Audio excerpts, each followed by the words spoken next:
Hi అండి, నేను మీ పక్క పల్లెటూరు రమాదేవిని. ఎలా ఉన్నారు? బాగున్నారా? మీరు అందరూ బాగుండాలని కోరుకుంటున్నా. నేను చాలా బాగున్నా. ముందుగా మీ అందరికీ మహాశివరాత్రి శుభాకాంక్షలు అండి. అందరూ బాగుండాలి, అందులో నేను ఉండాలి. గుడి దగ్గరికి అయితే వెళ్ళొచ్చానండి. పొద్దున ఇంట్లో పనంతా చేసుకొని పూజ చేసుకొని గుడి దగ్గరికి వెళ్ళాను. కొబ్బరికాయ కొట్టుకున్నాను. అభిషేకాలు జరిగినాయి, అభిషేకం కూడా చేశాను. ఇలా శివయ్యకి అయితే అభిషేకం కూడా చేశానండి. ఇకైతే వచ్చేటప్పుడు ప్రసాదాలు పెట్టారు.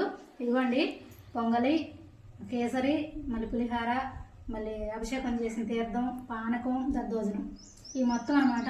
పొంగల్కైతే అండి ఊళ్ళో అందరు కలిపి ఇస్తారనమాట పొంగల్కి. అలానే ఆ పొంగల్కి బియ్యం, పాలు, బెల్లం, ఈ 3 కలిపి ఇస్తారు. ఈ మొత్తం కలిపి ఊళ్ళో వాళ్ళ అందరికి కలిపి పెద్ద గంగాణం పెట్టి పొంగళ్ళు అయితే చేస్తారండి. చేసి అలానే అందరికీ ఇక గుడి దగ్గరికి వెళ్ళిన వాళ్ళందరూ ప్రసాదాలు పెడతారనమాట. అంటే మనం ఇచ్చినవి కూడా ఈ ప్రసాదంలో ఉండేవి అనమాట. అది మనం కూడా దేవుడి దగ్గర ప్రసాదం పెట్టినట్టే. ఇక అదండి, ఈ వీడియో నచ్చిందని అనుకుంటున్నాను. నచ్చితే కనుక లైక్ చేయండి. కొత్తగా నా ఛానల్ అయితే సబ్స్క్రైబ్ చేసుకోండి. బాయ్ అండి.